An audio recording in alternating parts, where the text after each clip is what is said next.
Merci de nous rejoindre pour ce nouveau journal. Voici les titres. Le président de la République, Alassane Ouattara, aujourd'hui à Yamoussoukro, dans le centre du pays, face aux députés et sénateurs. Dans son discours annuel sur l'état de la nation ivoirienne, le chef de l'État a proposé plusieurs réformes, dont une révision de la Constitution. Dans cette édition, un extrait de l'intervention du président de la République, Alassane Ouattara. Toujours en Côte d'Ivoire, les médias instruits sur la maladie du Covid-19. Il s'agissait de montrer aux journalistes les symptômes, le mode de prévention et l'impact de cette épidémie au niveau mondial. Une initiative du ministère de la Santé et de l'Hygiène publique appuyée par l'Organisation mondiale de la santé. Enfin, le Sénégal, encore touché par le coronavirus. 2 nouveaux cas identifiés hier, ce qui porte à 4 le nombre de personnes atteintes dans le pays. Bonjour à tous. Cap tout de suite sur Yamoussoukro, dans le centre du pays, où le président de la République, Alassane Ouattara, s'est adressé aux députés et sénateurs ivoiriens. Le chef de l'État, Alassane Ouattara, a été accueilli par le vice-président de la République, Daniel Kablan-Duncan, et le Premier ministre, Amadou Gon Coulibaly, avant de recevoir les honneurs militaires. Les détails, Kader Sogodogo de RTI Bouaké. Fondation Félix Houphouët-Boigny pour la recherche de la paix de Yamoussoukro. 10h45, le président de la République, Alassane Ouattara, fait son arrivée. Il est accueilli par le vice-président Daniel Kablan-Duncan et le Premier ministre Amadou Gon Coulibaly. Va suivre les honneurs militaires avec d'abord le salut du chef d'état-major général des armées, l'exécution de l'hymne national, le passage en revue des troupes composées de la musique de la garde républicaine, le drapeau de l'État et sa garde, 2 pelotons de l'école de gendarmerie d'Abidjan, 3 sections de la garde républicaine, l'ensemble aux ordres du chef de bataillon, Serge Ndri, commandant la compagnie honneur de la garde républicaine. Après les honneurs militaires, le président de la République, chef suprême des armées, va prendre place dans son véhicule de commandement. Direction la Fondation Félix Houphouët-Boigny pour la recherche de la paix, où la Côte d'Ivoire, indépendante et souveraine depuis le 7 août 1960, s'apprête à ouvrir une nouvelle page de son histoire démocratique. Le discours du chef de l'État devant le Congrès, la Chambre basse et la Chambre haute, devant les députés et les sénateurs.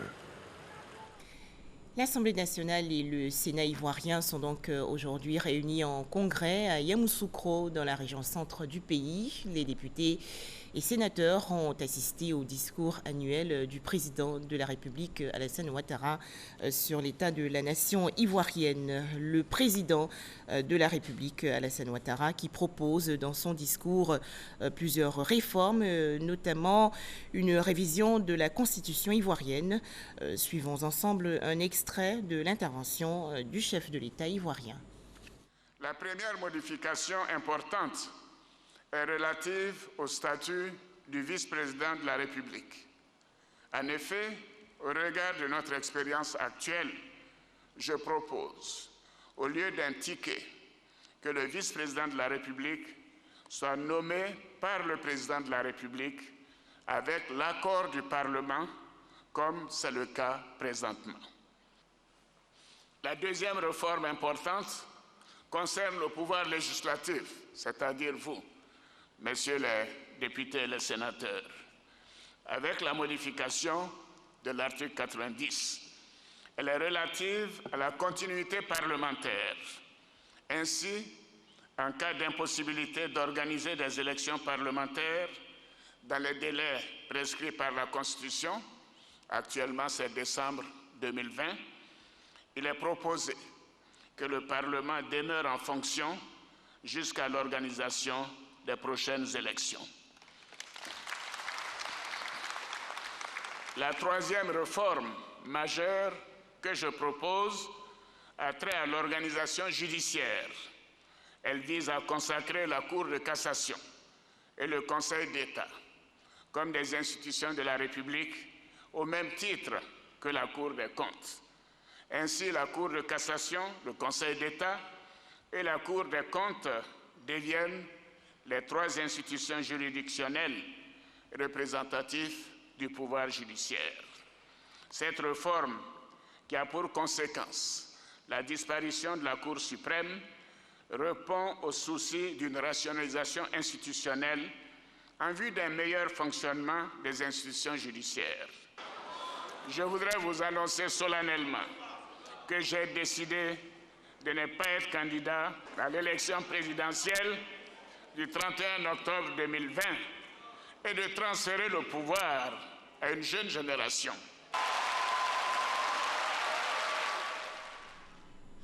Voilà pour l'intervention du président de la République Alassane Ouattara devant les députés et sénateurs à Yamoussoukro.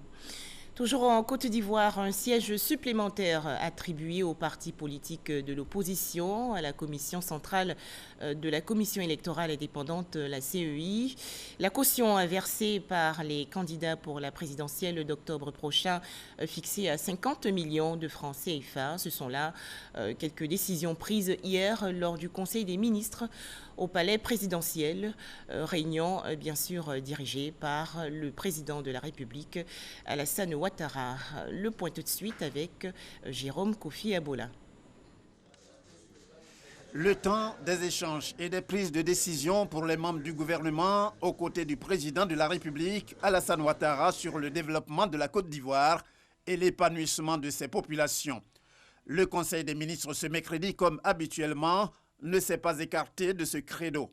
Ainsi, pour ce qui est du code électoral, le montant du cautionnement pour l'élection présidentielle, selon le Conseil, est fixé à 50 millions de francs CFA. Conformément aux instructions du président de la République, le Premier ministre a organisé du 9 janvier au 17 février 2020 la deuxième phase du dialogue politique.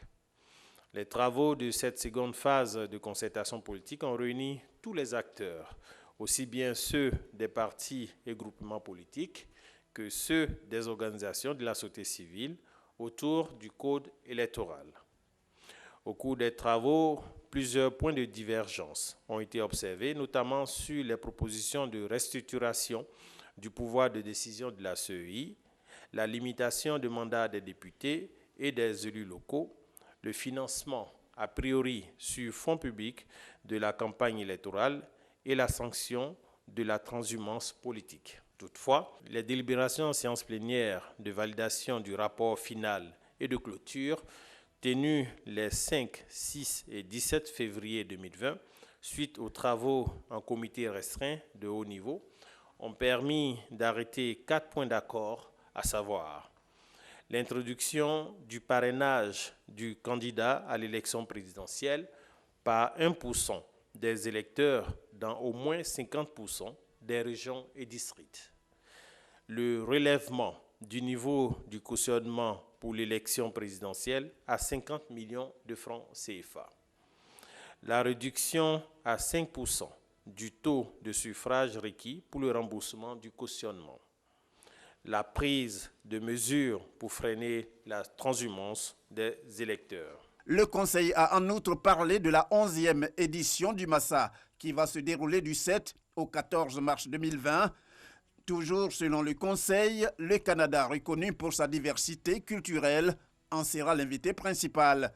L'ouverture de la 11e édition du Massa aura lieu dans la commune d'Abobo sous la forme d'une grande parade de 2020 danseurs et chorégraphes du monde entier, chantant et dansant pour lancer un appel à la paix.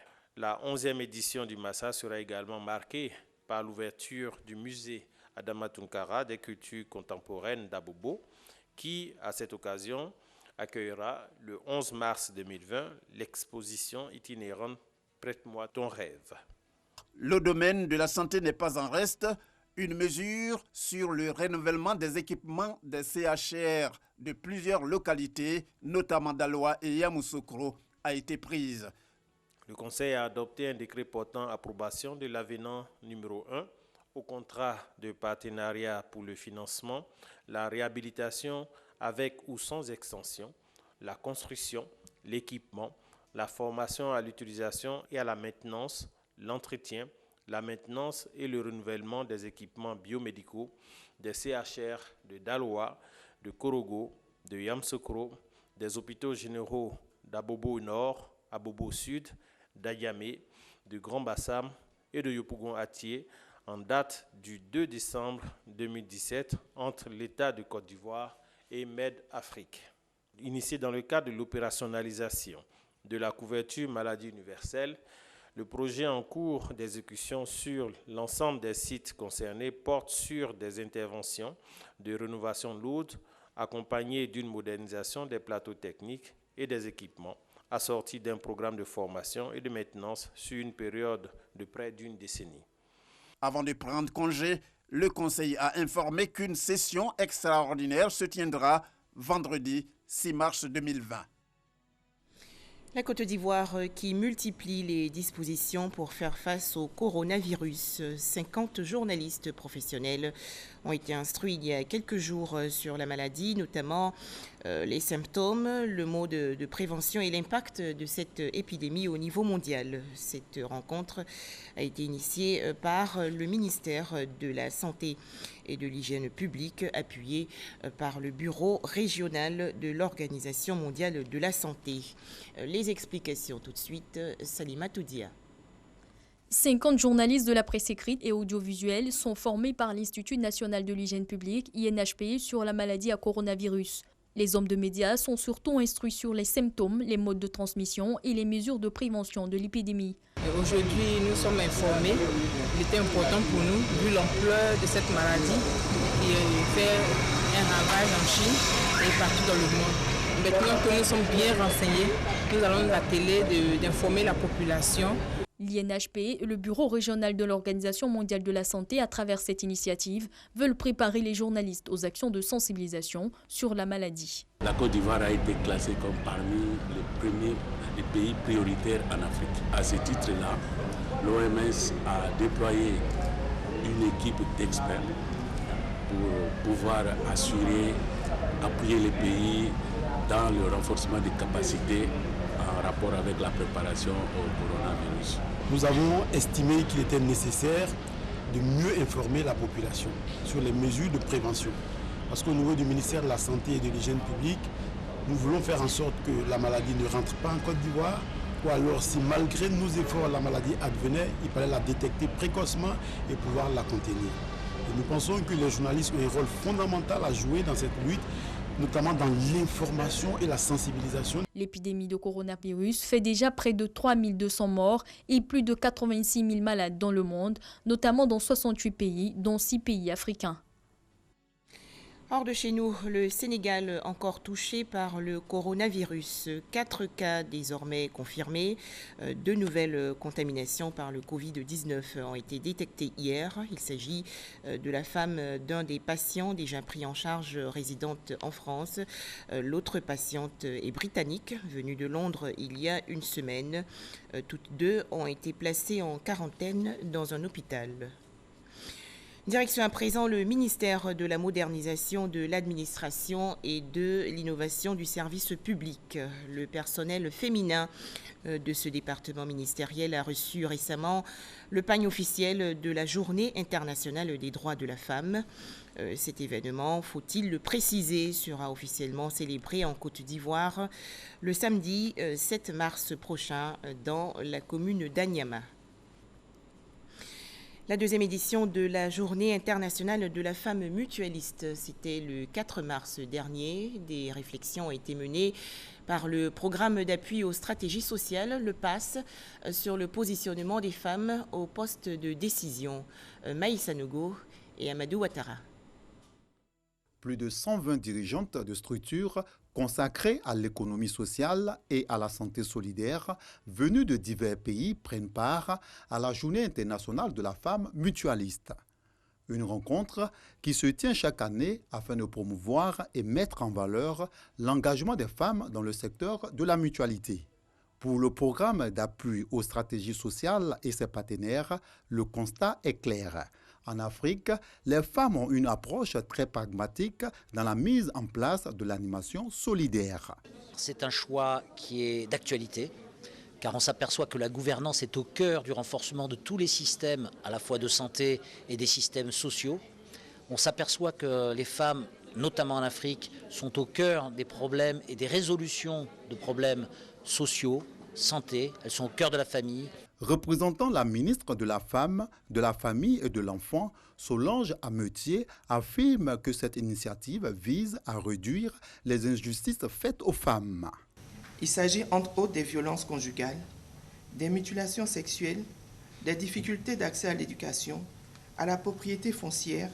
Ensuite, il fallait briser toutes les barrières à l'épanouissement de la gente féminine. La Journée internationale de la femme mutualiste est à sa 2e édition. La commune de Yopougon, récemment en fait, cette municipalité qui avait été classée 2e au prix d'excellence 2019 pour sa lutte contre l'insalubrité et le désordre urbain, a reçu une récompense. Les précisions de Didier Nguessan. 42 communes présélectionnées, 8 candidates et finalement 3 lauréates du prix d'excellence de la lutte contre le désordre urbain. La commune de Yopougon, classée 2e avec 77 points sur 104, reçoit un trophée, un diplôme et un chèque d'1 500 000 francs CFA remis par le ministère de la Ville. C'est des grands travaux de déguerpissement, de lutte contre le désordre urbain qui ont été menés depuis 2018. Qui continue en 2019 et qui, je pense, va continuer encore en 2020. Je crois que c'est par rapport à ces travaux que nous recevons ce prix aujourd'hui. Cela nous conforte dans notre idée que le développement des villes doit se faire selon un cadre bien défini et bien organisé. Et que les populations doivent bénéficier d'un environnement sain, propice à leur épanouissement. L'État central n'ira pas jusqu'à balayer devant toutes les portes. Donc il faut que chacun à son niveau puisse s'organiser pour que nos communes, nos cités présentent de meilleurs visages. Et les maires se distinguent en tout cas de plus en plus dans cette voie-là. L'élimination des édifices sur les trottoirs, la destruction des baraques et espaces commerciaux près des établissements scolaires sont entre autres les critères du prix d'excellence contre le désordre urbain. Autre actualité, 16 pays ouest-africains participent actuellement au programme régional sur les systèmes de mesure, notification et vérification dénommé système MRV climatique de l'Afrique de l'Ouest. Cet outil offre un cadre de transparence contre les changements climatiques, surtout en matière d'émissions de gaz. Les explications de Amadou Ouattara. 16 pays de la sous-région ouest africaine vers l'effectivité, la connectivité et l'alignement relatif au système MRV climatique. C'est un programme et son objectif, c'est de suivre les progrès réalisés dans le cadre de la mise en œuvre de l'accord de Paris. Les engagements que les pays de la sous-région ont pris en matière du climat. La Côte d'Ivoire, par exemple, a décidé d'ici 2030 de réduire ses émissions de gaz à effet de serre de 28%. La présente rencontre d'Abidjan, d'une durée de 3 jours, vise à regrouper des informations dispersées entre différentes organisations. Également, identifier des besoins afin d'améliorer la coordination des donateurs. Le gouvernement du Canada finance les systèmes MRV climatiques de l'Afrique de l'Ouest.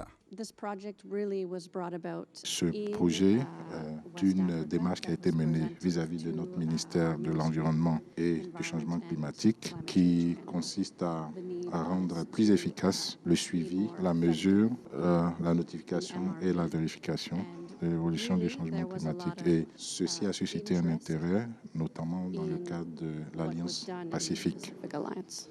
Selon des chiffres du PNUD, environ 30% du dioxyde de carbone émis par les humains sont absorbés par les océans, alors qu'on assiste à une hausse de 26% de l'acidification des océans due à la pollution marine à des niveaux alarmants, avec une moyenne de 13 000 morceaux de déchets plastiques présents sous chaque kilomètre carré d'océan. Face à ce défi, la synergie d'action est l'une des priorités des acteurs de la lutte contre les changements climatiques.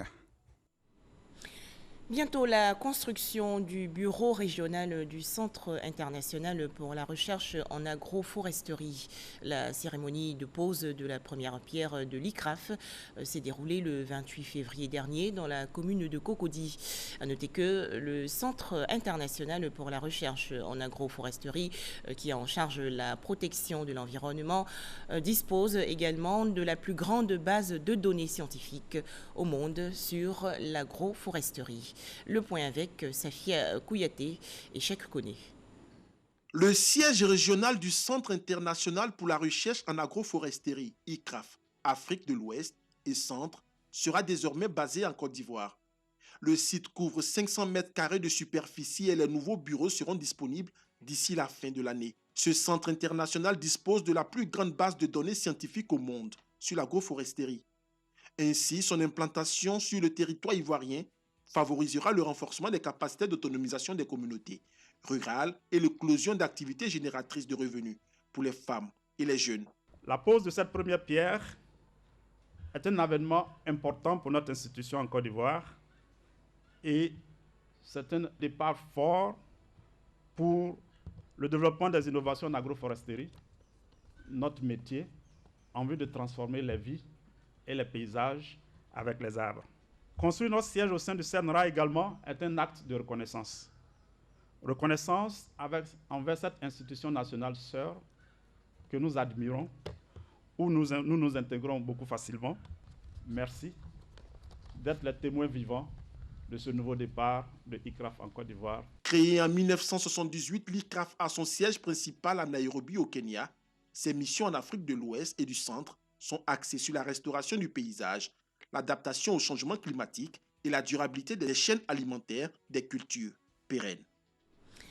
Toujours en Côte d'Ivoire, environ 50 petites et moyennes entreprises ont participé récemment à une formation. Les travaux ont porté sur la transformation des produits agricoles. Cette rencontre s'inscrit dans le cadre du programme d'appui à la productivité de l'agence Côte d'Ivoire PME. Nadia Edjar et Cheikh Koné. Une masterclass au Centre de démonstration et de promotion de technologie, CDT, pour ces 50 TPME, toutes petites et moyennes entreprises de l'agriculture et du tourisme. Ces entreprises découvrent de façon pratique quelques procédés de la petite transformation agricole.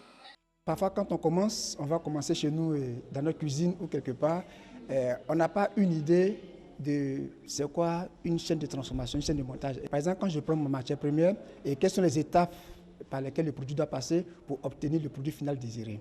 Et donc, on les amène ici pour se faire une idée. À travers ces formations, je vais renforcer mes bonnes pratiques de fabrication que j'ai déjà et ça me permet d'avoir encore beaucoup d'idées en matière agricole.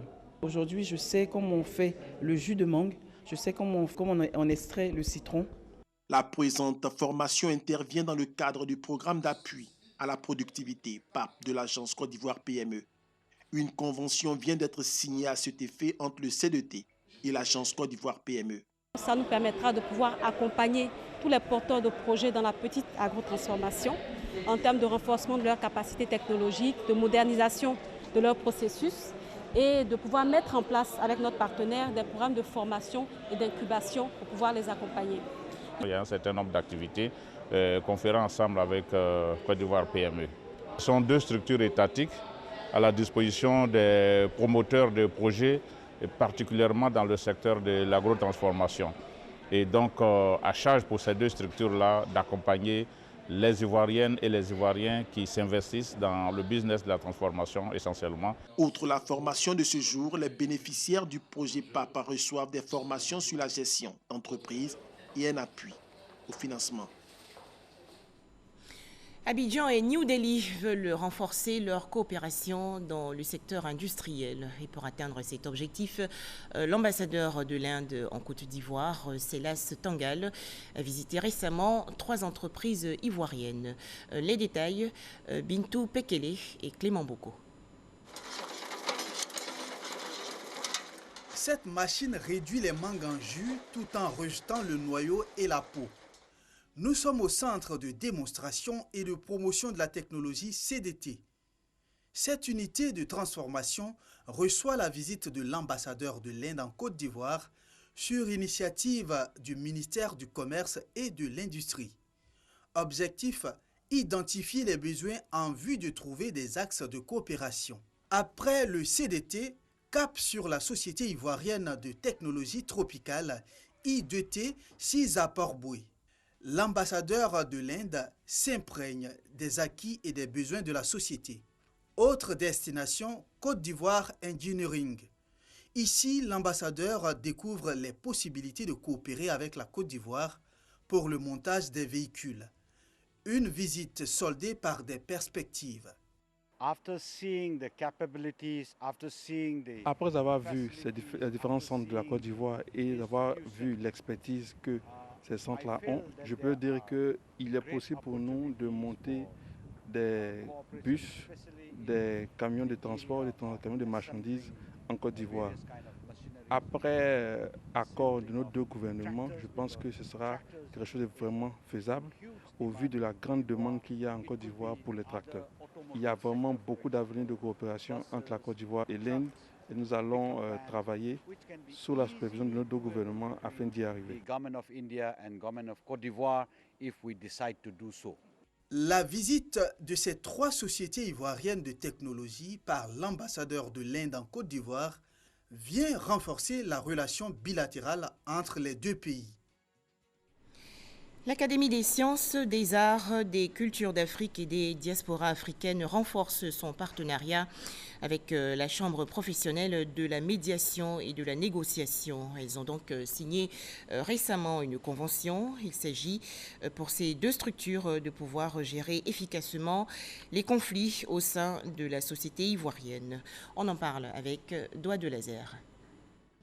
Échange de parapheurs, chaude poignée de main, la Chambre professionnelle de la médiation et de la négociation et l'ASCAD, Académie des sciences, des arts, des cultures d'Afrique et des diasporas africaines, s'engagent à œuvrer pour la paix sociale en Côte d'Ivoire. À travers ce partenariat, les 2 structures veulent inculquer aux Ivoiriens le règlement des conflits par la méthode de la médiation. Que prend l'ASCAD est une très bonne chose parce que eux, c'est la société savante. Ils ont la technicité au niveau de la recherche. Et nous, en tant qu'organisation, nous travaillons beaucoup au niveau de la recherche. On a certes les compétences, mais nous n'avons pas cette technicité. Donc on viendra à nos compétences, l'ASCAD viendra à sa technicité au niveau de la recherche et on pourra faire du beau travail. Tout ce que j'ai reçu en médiation aujourd'hui ne règle plus les affaires autrement que par la médiation, puisque c'est un règlement apaisé, c'est un règlement arrangé, c'est un règlement consensuel. Il faudrait qu'on s'arrange de telle sorte que finalement tout passe par la médiation. L'ASCAD est une association de scientifiques, de philosophes, d'écrivains, d'artistes, de créateurs et d'inventeurs. L'institution entend mettre son expertise au profit des médiateurs professionnels à travers la formation et la recherche scientifique. Dans toute société, les acteurs sociaux ne sont pas toujours convergents. Il y a des moments où ils sont conflictuels. La médiation professionnelle nous est apparue comme de première importance. L'Académie a décidé d'apporter son aide à ce mouvement qui est en train de s'installer en Côte d'Ivoire. Parce qu'il y a beaucoup d'inégalités, il y a beaucoup de problèmes de médiation. Maître Dogo Kwasi est notre jeune frère, volontaire pour développer ça et nous sommes avec lui. La Chambre professionnelle de la médiation et de la négociation entend nouer plusieurs partenariats avec des structures impliquées dans la promotion de la paix en Côte d'Ivoire. Objectif, faire de la médiation la voie appropriée pour le règlement des différends entre des personnes physiques ou morales. Le marché des arts et du spectacle d'Abidjan, le Massa, officiellement lancé le 2 mars dernier dans la commune du Plateau. Cérémonie en présence du ministre de la Culture et de la Francophonie, Maurice Kwaku Bandama. À noter que c'est la commune d'Abobo qui va accueillir la cérémonie d'ouverture de cette édition 2020. Issa Yeo. C'est effectif. Abidjan, la capitale économique, va vivre dans quelques jours au rythme du Massa, marché des arts du spectacle d'Abidjan. L'assurance a été donnée au cours d'une cérémonie de lancement au siège de la manifestation, au Plateau, par le ministre de la Culture et de la Francophonie, Maurice Kwaku Bandama. Cette 11e édition, ouverte sur le monde à travers le thème « L'Afrique monde est encore une occasion de célébrer la culture du continent dans toute sa diversité. Nous allons mettre en avant un programme qu'on appelle Allons à Bobo, qui va commencer par une parade. Ils vont danser l'Afrique monde, la mettre en scène, cette idée. Et puis ensuite, à la fin, ils vont avoir une sorte de hymne à la paix, en commençant par la chanson à Abidjan Faro d'Espoir 2000 et termineront par Je demande pardon, une chanson d'Alpha Blondy. Le ministre de la Culture et de la Francophonie se félicite de la régularité de l'organisation du Massa depuis 2014 et de sa proximité avec la population. Le Massa n'accueille plus que des spectacles d'Afrique. Il accueille des spectacles du monde entier, d'Europe, d'Asie, d'Amérique, d'Océanie et naturellement d'Afrique. Je veux donc remercier l'État de Côte d'Ivoire, avec à sa tête Son Excellence, Monsieur le Président Alassane Ouattara. Remercier l'ensemble des membres du gouvernement pour l'appui constant qu'ils n'ont cessé d'apporter au Massa, au ministère de la Culture. Cette cérémonie de lancement est surtout marquée par la décoration de plusieurs personnalités et non des moindres. Les ministres Ahmed Bakayoko, Gilbert Kafana Kone, Albert Mabritouakes, Aka Awele, Maria Toukone, Robert Begremambe et le directeur général du Massa, Yacouba Konate, sont faits commandeurs dans l'ordre du mérite culturel ivoirien. Toutes ces formes, la culture dans toutes ses formes est un langage universel et un puissant facteur de rapprochement des communautés et des peuples. Avec ces distinctions, Monsieur le ministre de la Culture, nous devenons des ambassadeurs de la culture, non seulement de la culture ivoirienne, mais également du monde. Le Massa prévu du 7 au 14 mars prochain a pour invité d'honneur le Canada. Un choix justifié par la mosaïque des cultures dans ce pays. Rappelons que le chef de l'État, Alassane Ouattara, était aujourd'hui à Yamoussoukro, dans la région centre du pays, devant les députés et sénateurs ivoiriens. Le président de la République, Alassane Ouattara, qui a proposé dans son discours annuel plusieurs réformes, notamment une révision de la Constitution ivoirienne. Merci de nous avoir suivis.